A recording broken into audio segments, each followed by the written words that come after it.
Hello दोस्तों, नमस्कार। आप सभी का हार्दिक स्वागत है आपके अपने यूट्यूब चैनल संदीप पूर्ण मैथ में। दोस्तों, हमने भारतीय भूगोल के अंतर्गत पहले आपको इससे पहले वीडियो में पढ़ाया था भारत का सामान्य परिचय, ठीक है। और आज इस चैप्टर में हम पढ़ाने वाले हैं आपको पार्ट नंबर 3 है, ये चैप्टर नंबर 3 होगा। और इसमें पढ़ाएंगे हम भारत की अवस्थिति एवं उसका विस्तार, ठीक है। आइए जानते हैं दोस्तों। और इसके बारे में ये भारत का मैप बनाया हुआ है और यहाँ पर थोड़ा सा हम आपको समझाएंगे। ये द्वीप बनाया हुआ है और यहाँ पर ये मालदीव है और यहाँ पर ये अंडमान निकोबार दर्शाया गया है, ठीक है। तो मैप के जरिए सारा पढ़ेंगे। और आपको अगर कोई सब्जेक्ट पढ़ना हो पर्टिकुलर, कोई आप पढ़ना चाहते हैं, कोई टॉपिक पढ़ना चाहते हैं, तो आप कमेंट में बताइएगा। हम पूरी कोशिश करेंगे आपको जो भी आपको जरूरत होगी उसे पूरा करने की, ठीक है दोस्तों। आइए शुरू करते हैं वीडियो। देखिए, सबसे पहले भारत की अवस्थिति के बारे में जानने के लिए आपको ये जानना पड़ेगा। ये जो होती है पूर्व दिशा होती है जिसकी तरफ, ये ईस्ट होता है। और जो बाएं हाथ की तरफ होता है लेफ्ट साइड में, वो वेस्ट होता है। और ऊपर की तरफ होता है उत्तर यानी नॉर्थ होता है। और नीचे की तरफ जो दिशा होती है उसे साउथ बोलते हैं। ये तो आप जानते हैं सभी, ठीक है। यानी ये मानिए भारत के 4 भाग हैं। ये पूर्वी भाग है, इधर ये पश्चिमी भाग होगा, ऊपर की तरफ उत्तरी भाग है और नीचे की तरफ ये दक्षिणी भाग है, ठीक है। अगर हम बात करें दोस्तों भारत की, पूर्व से लेकर पूर्वी छोर यहाँ पर है और पश्चिमी छोर यहाँ पर है। पूर्व से लेकर पश्चिम तक की लंबाई कितनी है? ये वाली लंबाई, ऐसे पूर्व से पश्चिम या पश्चिम से पूर्व की लंबाई कितनी है? तो याद रखिएगा 2933 किलोमीटर है। 2933 किलोमीटर, ये हमने आपको पहले वाले वीडियो में बता दिया था, ठीक है। अगर बात करें भारत की उत्तर से दक्षिण की तरफ लंबाई कितनी है या दक्षिण से उत्तर की तरफ लंबाई कितनी है इसकी, भारत की ये वाली यहां से लेकर यहां तक कितनी लंबाई है, ठीक है। तो याद रखना आपको 3214 किलोमीटर यानी 3214 किलोमीटर, ये आपको याद रखना है, ठीक है। अच्छा, दूसरी बात, एक बात और होती है दोस्तों, भारत की अवस्थिति एवं विस्तार जानने के लिए याद रखना है आपको, सबसे निचला जो पॉइंट है ये वाला, तो यहाँ से अक्षांश गुजरती है, ठीक है। और एक अक्षांश सबसे ऊपर से गुजरती है, ये वाली। तो ये दोनों अक्षांश आपको याद रखने होंगे। और एक अक्षांश बिल्कुल बीचों बीच से गुजर रही है, ये वाली, ठीक है। तो 3 अक्षांश याद रखनी है। एक नीचे वाली भारत का दक्षिणी अक्षांश बोलेंगे, एक ऊपर वाली इसे भारत का उत्तरी अक्षांश बोलेंगे। और एक भारत के बीचों बीच से गुजरती है, इसे भारत का मध्य अक्षांश बोलेंगे, ठीक है। तो 3 अक्षांश जाननी होंगी, 1, 2 और 3। तो नीचे वाले की बात कर लेते दोस्तों, ये है 8.4 डिग्री, याद रखना आपको 8.4 डिग्री। उत्तरी अक्षांश बोलेंगे इसे नॉर्थ, ठीक है। जो ऊपर वाली है इसे बोलेंगे 37.6 डिग्री, इसे भी नॉर्थ अक्षांश बोलेंगे। ये जो बीच वाली है दोस्तों, ये है 23.5 डिग्री, 23 सही 1/2 डिग्री, और इसे भी नॉर्थ अक्षांश बोलेंगे। 1, 2, 3 अक्षांशों के बारे में जाना, और तीनों ही ये नॉर्थ अक्षांश है, उत्तरी अक्षांश है। 1, 2, 3। अब बात ये आती है नॉर्थ अक्षांश से क्यों बोला जा रहा है। आप समझ रहे होंगे कि इसे दक्षिणी अक्षांश क्यों नहीं बोल रहे, ये सब भारत, देखिए भारत के लिए ये दक्षिणी अक्षांश है, लेकिन ये उत्तरी अक्षांश है। वैसे कैसे है अभी आपको थोड़ी देर बाद बताऊंगा पूरा खोलकर। ये उत्तरी अक्षांश है, भारत का भी उत्तरी अक्षांश है और वैसे भी ये उत्तरी अक्षांश है। ये बीचों बीच से गुजरता है, तो आप कहेंगे ये मध्य अक्षांश होना चाहिए। आप इसे उत्तरी अक्षांश क्यों बोल रहे हैं तो समझ में आएगा, आपकी में सारा समझाया जाएगा, ठीक है। तो ये 3 अक्षांश भारत के हो गए। अब हम आपको समझा देते हैं कैसे बात है, इस मैटर क्या है ये, तो उसे समझ लीजिएगा, लेकिन बहुत ध्यान से समझना पड़ेगा आपको। देखिए दोस्तों, ये ग्लोब है और ग्लोब में 2 तरह की लाइनें होती हैं, 2 तरह की लाइनें होती हैं, 2 तरह की, ठीक है। एक ये वाली और एक ये वाली। जो यहां पर खींचेंगे इसे बोलेंगे अक्षांश, और जो इसमें खींचेंगे उन्हें बोलेंगे देशांतर। क्या बोलेंगे? देशांतर। समझ रहे हो? जो अक्षांश है उन्हें बोलते हैं लैटिट्यूड, इंग्लिश में क्या बोलते हैं? लैटिट्यूड, लैटिट्यूड याद रखना। और जो देशांतर है उन्हें इंग्लिश में बोलते हैं लॉन्गिट्यूड। लॉन्गिट्यूड, याद रखना, ठीक है। जो लेटीट्यूड है वो लेटी हुई अक्षांश रेखाएं होती हैं ऐसे। अगर बीच पृथ्वी एक रेखा खींच दी जाए तो वो लेटीट्यूड है, यानी अक्षांश है, ठीक है। ऐसे पड़ी हुई होती है रेखा, ये पड़ी हुई होती है, लेटी हुई होती है, ये समझ लीजिए, ठीक है। ये लॉन्गिट्यूड है तो ये खड़ी रेखा होती है ऐसे सीधी, बिल्कुल ये वाली, उत्तरी ध्रुव और दक्षिणी ध्रुव से मिलाती है ये वाली रेखा, समझ रहे हो। ये देशांतर है, ये अक्षांश है। जो अक्षांश है बीच वाली, ये 0 डिग्री अक्षांश खींची है हमने, 0 डिग्री, और ये जो देशांतर खींचा है ये भी 0 डिग्री देशांतर है, ठीक है, 0 डिग्री देशांतर है। 0 डिग्री अक्षांश पृथ्वी को बिल्कुल बीचों बीच से बाहर, यानी पृथ्वी के 2 हिस्से में बांटती है, पृथ्वी को 2 पार्ट में डिवाइड करती है, एक ऊपर वाला और एक नीचे वाला। जो ऊपर वाला है इसे बोलेंगे उत्तरी गोलार्ध, क्या बोलेंगे इसे, उत्तरी गोलार्ध, और जो नीचे वाला है इसे बोलेंगे हम दक्षिणी गोलार्ध, याद रखना, ठीक है। ऐसे ही जो देशांतर वाला है, इधर वाला होगा पूर्वी गोलार्ध और ये वाला पार्ट होगा पश्चिमी गोलार्ध। ये वाला जो पार्ट है ये है पूर्वी गोलार्ध। अब आप कहेंगे गोलार्ध क्यों बोल रहे थे कि ये पूरा गोला है, इधर वाला आधा गोला, इधर वाला आधा गोला, जब मिलाकर हुआ ये पूरा गोला। आधा गोला ना, इसलिए गोलार्ध लिखा हुआ, आधा गोला। ये वाला जो है हिस्सा इसे बोलेंगे पश्चिमी गोलार्ध, पश्चिमी गोलार्ध, याद रहेगा। अब बात आती है जो अक्षांश है एक नहीं होती, ऐसे ही बहुत सारी अक्षांश होती हैं, यहाँ बीच में बहुत सारी अक्षांश होती हैं, ये ऐसे होती है अक्षांश, लेकिन सारी लेटी हुई होती है, इसलिए इसे लेटीट्यूड बोल सकते हैं।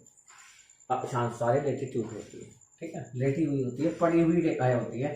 ये सारी अड़ी हुई रेखाएं होती हैं ऊपर से नीचे की तरफ, इस टाइप से ये होती है, समझ पा रहे होंगे आप। ये लेटी हुई है, ये खड़ी हुई रेखा है। जो खड़ी हुई है उन्हें देशांतर बोलते हैं, जो पड़ी हुई है उन्हें अक्षांश बोलते हैं। जो पड़ी हुई रेखाएं हैं ये 181 है टोटल, और ये जो खड़ी हुई रेखाएं हैं ये 360 हैं टोटल। कितनी है, 360, और ये है 181। तो ये तो आप याद रखेंगे इतना, ठीक है। अब इसे मैं थोड़ा सा मिटा देता हूँ ताकि आप समझ जाए। एक बार आप इसका स्क्रीनशॉट ले लीजिएगा, ले लिया आपने स्क्रीनशॉट। अब इसे मिटा देते हैं ताकि आप समझ पाए। बहुत ही ध्यान से समझना होगा दोस्तों आपको। अब हम अक्षांश की बात कर लेते हैं एक बार। जो बीचों बीच से अक्षांश गुजरता है उसे 0 डिग्री अक्षांश बोलते हैं, अभी बताया था आपसे। यह अक्षांश की बात कर रहे हैं, अक्षांश रेखा है।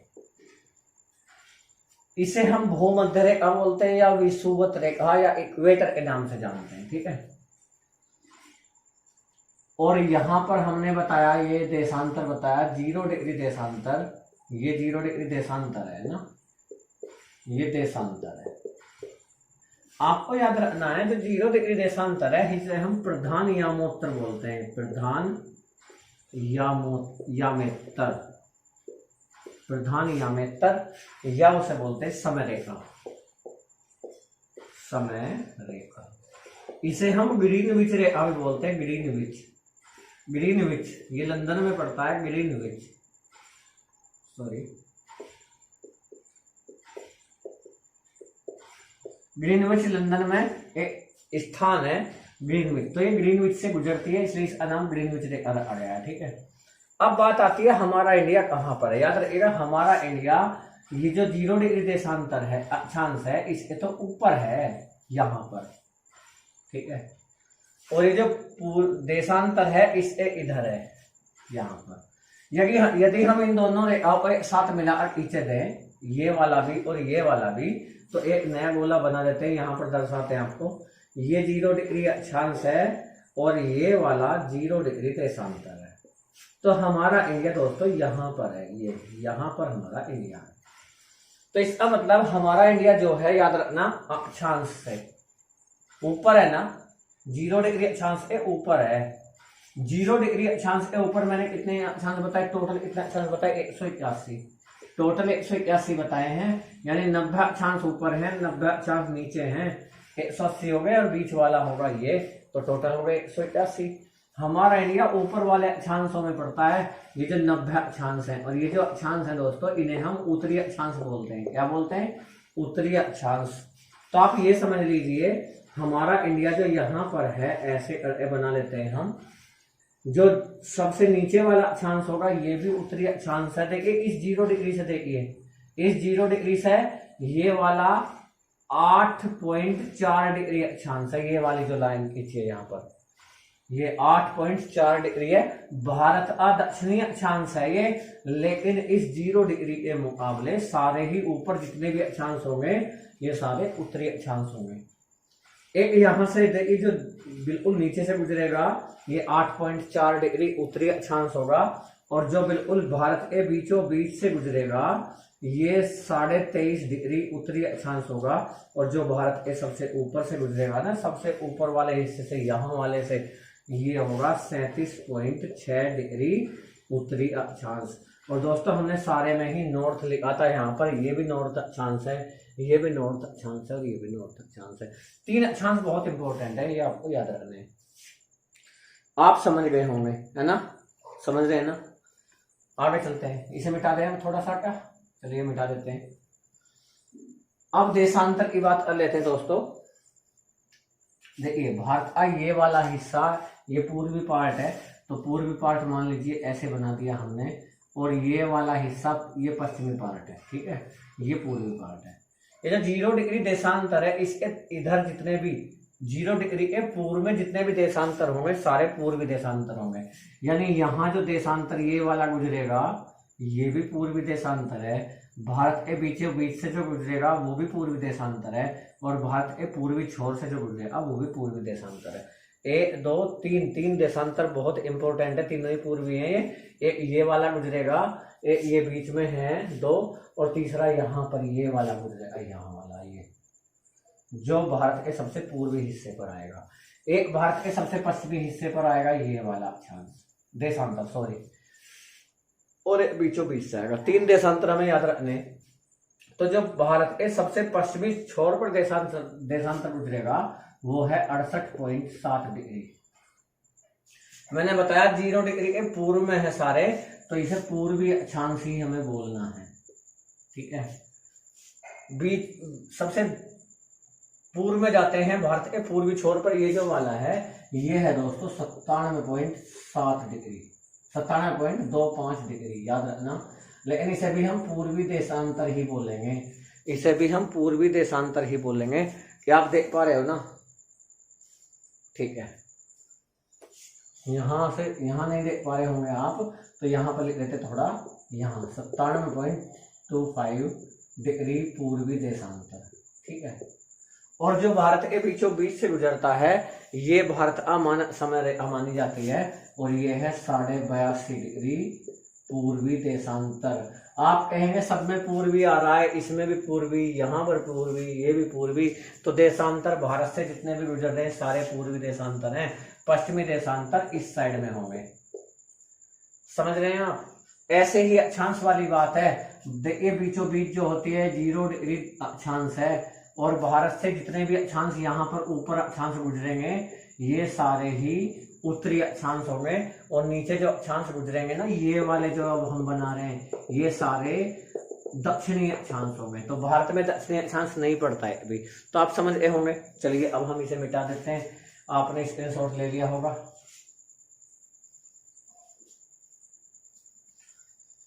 एक बार फिर बता देते हैं हम, 1 2 ऐसे कर लेते हैं। देखिए एक जो रेखा भारत के सबसे नीचे नीचे से गुजरती है ये वाली, तो ये है 8.4 डिग्री उत्तरी अक्षांश है दोस्तों, ये उत्तरी अक्षांश याद रखना, नॉर्थ। एक भारत के बीचों बीच से गुजरेगी, ये है 23.5 डिग्री उत्तरी अक्षांश, याद रखना। एक भारत के सबसे ऊपर से ये वाली गुजरेगी, तो ये वाली रेखा यहां से मान लीजिए, तो ये है 37.6 डिग्री, ये भी उत्तरी अक्षांश ही लिखना है आपको, समझ में आ गया? तो 3 अक्षांश बता दिए, 1 2 3, यहां पर बता दिया आपको 1 2 3। एक भारत के दक्षिणी से गुजरेगी, एक भारत के उत्तरी से गुजरेगी, एक भारत के बीचों बीच से गुजरेगी। समझ में आ गया। अब हम देशांतर की बात कर लेते हैं। एक देशांतर भारत के सबसे पश्चिमी छोर यहां से गुजरेगा, तो ये होगा दोस्तों यहां से गुजरेगा, ये समझ लीजिए यहां से। तो ये जो देशांतर होगा दोस्तों ये होगा, कितना होगा, हमने लिखा था ऊपर 68.7 डिग्री पूर्वी देशांतर।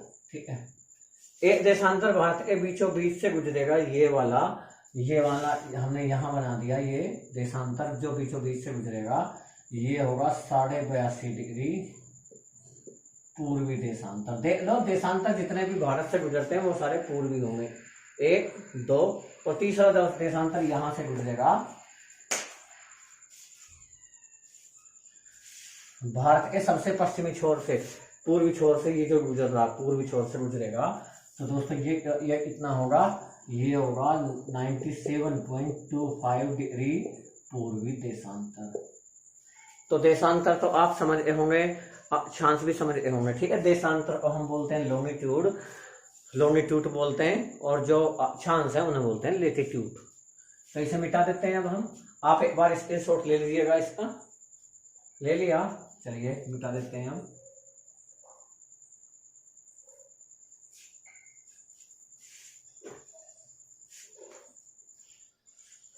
दोस्तों यहां पर आपको जानना एक बात और बहुत ज्यादा जरूरी होगी। अब बात कर लेते हैं भारत का जो सबसे पूर्वी बिंदु, पश्चिमी बिंदु, उत्तरी और दक्षिणी बिंदु, बहुत इंपॉर्टेंट है जो परीक्षा में आते हैं। देखिए दोस्तों, जो भारत का सबसे उत्तरी बिंदु है तो वो यहां पर होगा, और उस बिंदु का नाम है इंदिरा कोल। लिख देते हैं हम, इंदिरा कोल। और जो भारत का सबसे दक्षिणी पॉइंट है, यहां पर सबसे दक्षिणी पॉइंट यहां पर आएगा तमिलनाडु में, उसका नाम है कन्याकुमारी। क्या नाम है दोस्तों, कन्याकुमारी, याद रखना। सबसे उत्तरी बिंदु इंदिरा कोल और सबसे दक्षिणी बिंदु है कन्याकुमारी। अगर सबसे दक्षिणतम बिंदु पूछे, दक्षिणतम बिंदु, तब आप यहां बताएंगे। देखिए इससे भी ज्यादा नीचे को जा रहा है ये वाला हिस्सा, आप देख पा रहे हैं।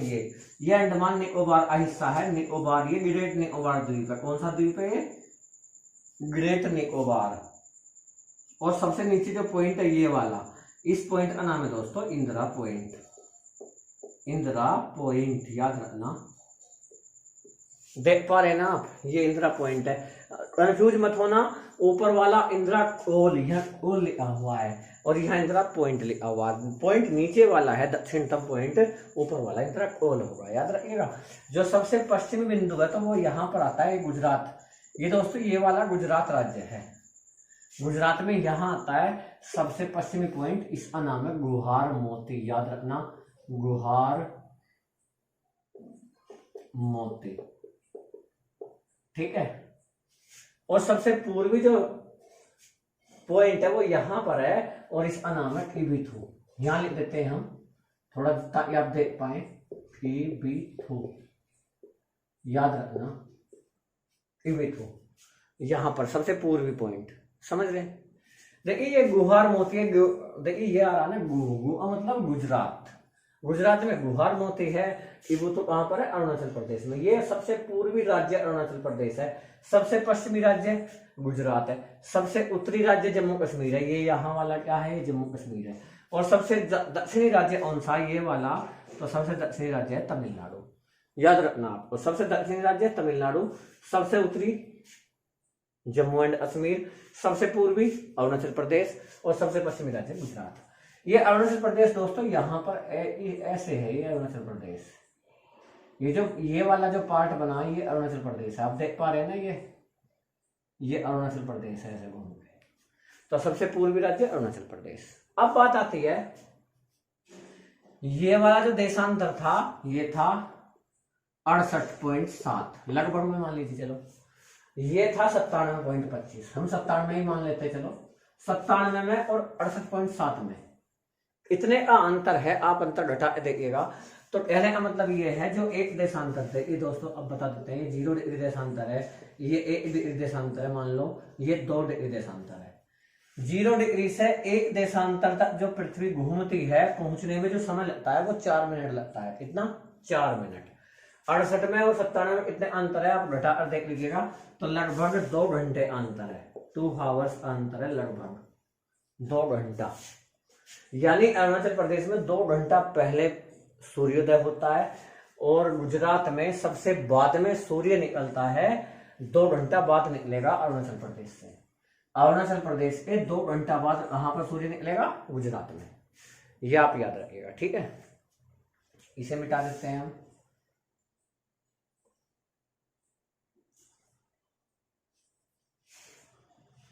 ये तो आपने याद रख लिया होगा। चलिए एक बार स्क्रीनशॉट ले लीजिए अगर ना लिया हो तो आपने। अब दोस्तों भारत की स्थिति की बात चल रही थी। भारत कहां पर स्थित है?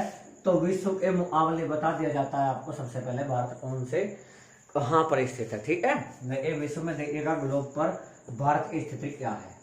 ये जो 0 डिग्री अक्षांश है इसके उत्तर में है भारत, यहाँ पर, ठीक है।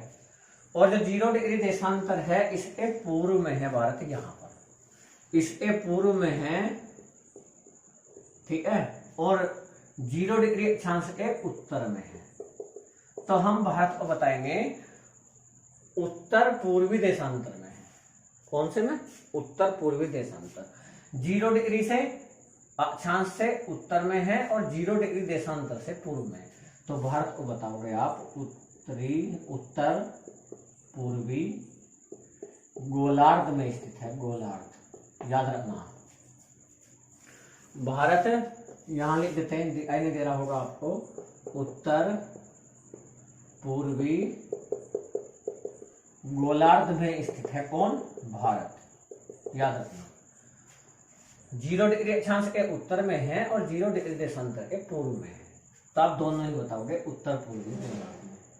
अगर ऐसे ना आए लिखा हुआ कि उत्तर पूर्वी, पूर्व पश्चिम, पश्चिम दक्षिण, ऐसे ना आए लिखा हुआ तो आपको उत्तर बताना होगा। मान लिया ऑप्शन ऐसे दे दिया जाए कि पूर्व, पश्चिम, मान लिया दे दिया जाए ऐसा, उत्तर, दक्षिण। अब बताइए भारत कहां पर स्थित है? तो आंसर होगा उत्तर। यदि ऑप्शन ऐसे आते हैं कि पश्चिम उत्तर, उत्तर दक्षिण, पूर्व पश्चिम, तो ऐसे इस टाइप का आंसर क्या देंगे आप? उत्तर पूर्वी गोलार्ध में स्थित है। उत्तर पूर्वी, उत्तर पूर्वी मतलब 0 डिग्री के उत्तर में है और 0 डिग्री जो देशांतर है उसके मतलब जो है पूर्व में है। याद रखिएगा, ठीक है। इसे मिटा देते हैं। अब आप समझ गए। तो भारत हमारा विश्व मानचित्र में कहां पर है। अब बात आती है भारत हमारा एशिया महाद्वीप में कहां पर है। एशिया महाद्वीप में, चलिए एशिया महाद्वीप की बात कर लेते हैं जो बहुत इंपॉर्टेंट है, आपको समझना बहुत जरूरी है। एशिया महाद्वीप के मुकाबले भारत कहां पर है? तो दोस्तों एशिया में अगर बात करें हम भारत की, जो एशिया महाद्वीप, मान लिया अगर हम ये एशिया महाद्वीप बना दें तो एशिया महाद्वीप में हमारा भारत यहां पर स्थित है। यहां पर समझ रहे हो? यहां पर आप कहोगे ये क्या है? दक्षिण एशिया। दक्षिण एशिया, हमारा भारत दक्षिण एशिया देशों में आता है, ठीक है। और दक्षिण एशियाई देश एक नहीं है, 8 है। दक्षिण एशियाई देशों की संख्या कितनी है? 8। और इन 8 के, अब ध्यान सुनना, ये बात बहुत इंपॉर्टेंट बात है, दक्षिण एशियाई देशों के मध्य में स्थित है। देशों के मध्य में स्थित है भारत। दक्षिण एशियाई देशों के मध्य में स्थित है। आप कहेंगे ये कैसे है, ऐसा आप क्या बोल रहे हो, नहीं समझ पा रहे होंगे आप, तो अब समझ जाओगे आप। देखिए दक्षिण एशियाई देशों की बात समझिएगा। दक्षिण एशियाई देशों में एक देश तो ये आता है जिसका नाम है पाकिस्तान। दूसरा देश ये वाला आता है जिसका नाम है अफगानिस्तान। याद रखिएगा, अफगानिस्तान, पाकिस्तान, अफगानिस्तान। तो 2 देश तो ये हो गए, ठीक है। उत्तर पश्चिम दिशा में 2 देश हो गए, ठीक है। 2 देश यहां पर हो गए। एक ये वाला हो गया नेपाल, याद रखना, और एक ये वाला हो गया भूटान। भूटान बीटी लिख दिया हमने शॉर्ट में, बीटी। 2 और 2 4 देश हो गए। 5वां ये है बांग्लादेश। 5वां है बांग्लादेश, BD लिख देते हैं हम इसे, BD।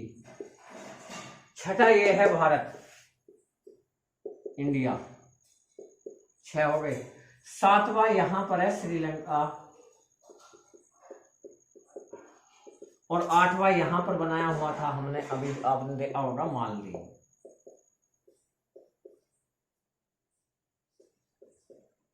ये 8 दक्षिण एशियाई देश हैं। 2 यहाँ हैं, 2 यहाँ पर है नेपाल और भूटान, 2 यहाँ पर है पाकिस्तान अफगानिस्तान, 2 ये हो गए नेपाल और भूटान, 4 हुए। 5वां बांग्लादेश, 6ठा भारत। 2 दक्षिण में है श्रीलंका और एक मालदीव, तो 8 देश हो गए। ये 8 हैं दक्षिण एशियाई देश। और आप देख रहे होंगे, गौर से देखिएगा, ध्यान देकर, भारत जो है हमारा, भारत के चारों तरफ ये दक्षिण एशियाई देश हैं। इधर भी 2 देश हैं, 2 देश यहाँ हैं, यहाँ भी हैं, 2 नीचे हैं। तो भारत इन दक्षिणी एशियाई देशों से घिरा हुआ है। तो इन दक्षिणी एशियाई देशों के मध्य में भारत स्थित है। तो आप समझ रहे होंगे इस चीज को अच्छे से। आशा करते हैं आपको वीडियो समझ में आया होगा जो भी समझाया गया। बस आप 1 से 2 बार वीडियो देख लेंगे, ज्यादा ज्यादा 2 बार भी देख लेंगे, तो आप जिंदगी में नहीं भूलने वाले, क्योंकि मैप से पढ़ा हुआ अभी भी नहीं भूला जाता। आपको वीडियो कैसा लगा आप कमेंट जरूर बताइएगा दोस्तों। कमेंट पढ़ना आपका बहुत अच्छा लगता है। और यदि आप पहली बार वीडियो पर आए हैं तो चैनल को सब्सक्राइब करके बेल आइकन जरूर दबा लेना, ताकि आपको हमारे आने वाले हर वीडियो का नोटिफिकेशन समय से मिलता रहे। और वीडियो अच्छा लगा हो दोस्तों, अपने दोस्तों को शेयर करिएगा, लाइक करें और कमेंट करके जरूर बताएं वीडियो कैसा लगा। ये वीडियो दोस्तों आपको सुबह 9 बजे मिलेगा डेली। भारतीय भूगोल का वीडियो सुबह 9 बजे मिलेगा डेली, ठीक है। और 2 बजे आज क्लास होगी वर्ल्ड का ज्योग्राफी, ठीक है। और उसमें हम यूरोप महाद्वीप, तो हमारा हो गया एशिया महाद्वीप, हो गया अफ्रीका महाद्वीप पढ़ रहे हैं, तो ठीक है। अफ्रीका महाद्वीप का चैप्टर नंबर 3, पार्ट नंबर 3 मिलेगा, क्योंकि अफ्रीका महाद्वीप 3 पार्टों में पढ़ने वाले हैं हम, ठीक है। 2 पार्ट हो चुके हैं, तीसरा पार्ट आपको मिल जाएगा, ठीक है। मिलते हैं नेक्स्ट वीडियो में, अपना ख्याल रखिएगा, बाय बाय।